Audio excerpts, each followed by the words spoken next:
সবাই বলে অতৃপ্ত আত্মারা নাকি কোনো ইচ্ছে পূরণের আশায় ঘুরে বেড়ায়। চলুন তবে ঘুরে আসি অন্যরকম এক গল্প থেকে।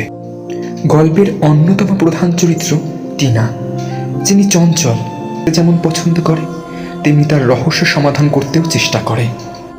এই গল্পের আরেকটি গুরুত্বপূর্ণ চরিত্র হচ্ছে শিল্পা, যিনি ওই দুজনের প্রাণ, অর্থাৎ তিন বান্ধবী যেন একে অপরের প্রাণ। তিন বান্ধবী সবসময় একই সুতোয় গাঁথা হলেও টিনার আছে একজন মনের মানুষ।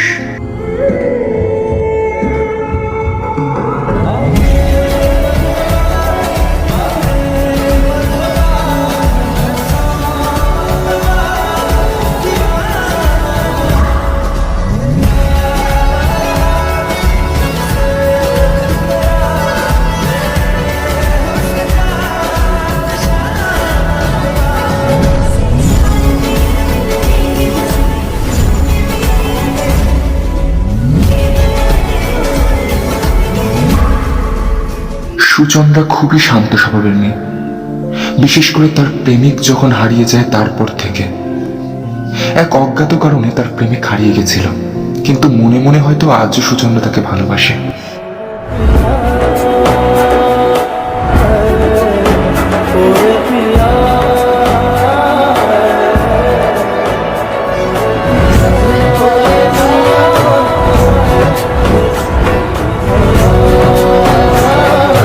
অনেকেই বলেছিল যে সুচন্দ্রার প্রেমিকের হারিয়ে যাওয়ার পিছনে নাকি সুচন্দ্রারই হাত রয়েছে, কিন্তু মনে হয় না এটা সত্য, কারণ সুচন্দ্রা তার প্রেমিকের হারিয়ে যাওয়ার পরে খুবই একাকিত্বে ভুগছিল। একদিন তারা তিন বান্ধবী জানতে পারে এক রহস্যময় মন্দিরের কথা। তাদের বড্ড কৌতূহল হয় সেই মন্দির সম্পর্কে, তাই কাউকে কিছু না জানিয়ে মাঝরাতে বেরিয়ে পড়ে তারা তিন বান্ধবী।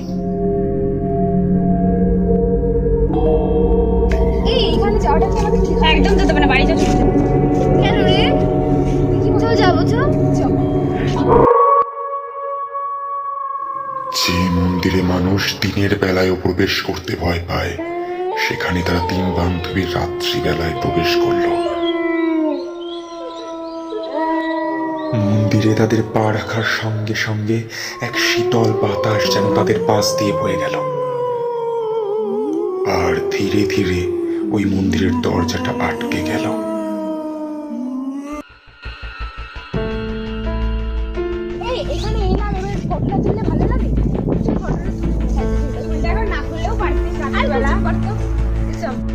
শিল্পার বাধা দেওয়া সত্ত্বেও টিনা ফোন আনতে বাইরে যেতে লাগলো সেই দরজার দিকে। ফোনটা ব্যাগে আছে, নিয়ে আসি।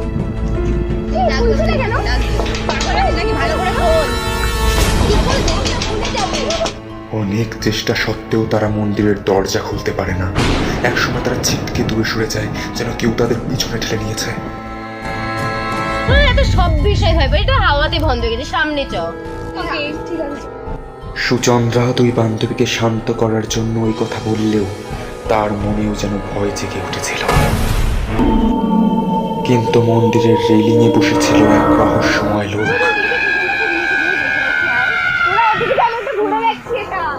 এরপরে তারা তিন বান্ধবী আলাদা হয়ে গেল। এরপরে টিনা যা দেখলো তাতে তার আত্মা পর্যন্ত কেঁপে উঠল। সেই অদ্ভুত লোকটি হাওয়াতে মিলিয়ে গেল।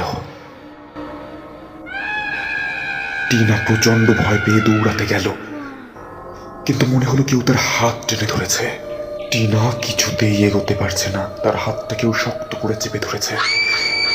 এবার সে দেখতে পায় সেই লোকটিকে, কখনো হাওয়া, কখনো লোকটি, কখনো হাওয়া, কখনো লোকটি। টিনাকে ওই দুজন অতৃপ্ত আত্মা ঘিরে ধরে। দেখে আসি, কেমন ওদিকে কোথাও আছে। টিনাকে খুঁজে না পেয়ে শিল্পা এবং সুচন্দ্রা এদিক ওদিক দেখতে থাকে। এরপরে তারা যা দেখলো তাতে তারা কেঁপে উঠল।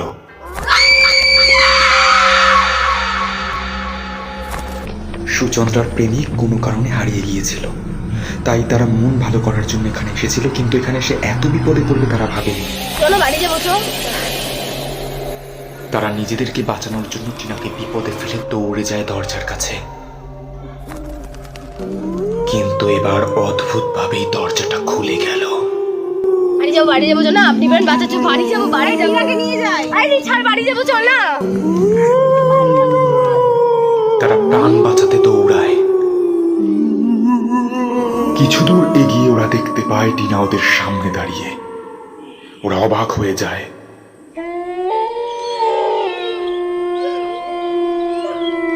টিনা তো ভিতরে ছিল, তাহলে এখানে কি করে এলো? এই টিনা টাকা টিনা, তুই তো ভিতরে ছিলি, তুই এখানে কখন এলি? টিনা যেন কয়েক মুহূর্তে পুরোপুরি বদলে গেল। ছিলাম, এখন তোদের সামনে। এরপরে শিল্পা গিয়ে ডেকে নিয়ে আসলো টিনার প্রেমিককে এবং তার একজন বন্ধুকে, যারা ছিল সুপার ন্যাচারাল পাওয়ারের বিশেষজ্ঞ। আসুন আমার বান্ধবী ওখানে আছে, তাড়াতাড়ি আসুন।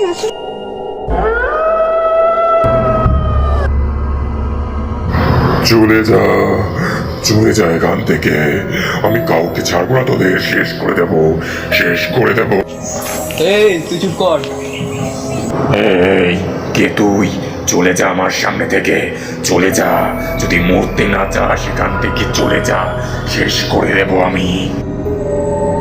এরপর টিনার মধ্যে থাকা ভূত টিনারই প্রেমিকের গায়ে হাত তোলে, কিন্তু টিনার প্রেমিক সবটা মুখ বুজে সহ্য করে নেয়।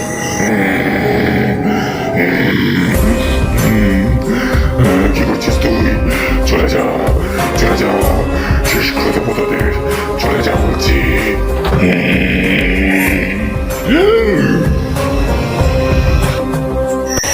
টিনার প্রেমিক নিজের ক্ষমতাকে কাজে লাগিয়ে টিনার মধ্যে থাকা ভূতকে বের করে নিতে পারে এবং টিনাকে পেয়ে তার দুই বান্ধবী খুব খুশি হয়। এই সরে যা সামনে থেকে। এই আমি সরবো তার সামনে থেকে। না সরলে তোর প্রাণটাই বেরিয়ে যাবে। সেই অতৃপ্ত আত্মার টিনার প্রেমিককে দেখে কিছু মনে পড়ে যায় অতীতের কথা।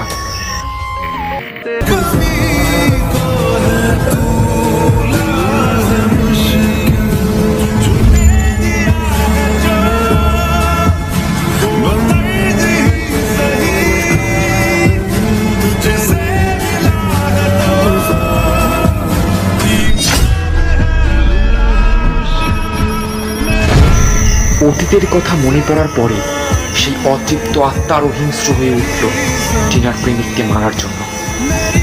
টিনা এসব দেখতে পেয়ে আর সহ্য করতে পারল না। ওকে বাঁচা ওকে। দুজন ভূত বিশেষজ্ঞ হওয়ার পরেও একটা অতৃপ্ত আত্মার সঙ্গে পেরে উঠছিল না।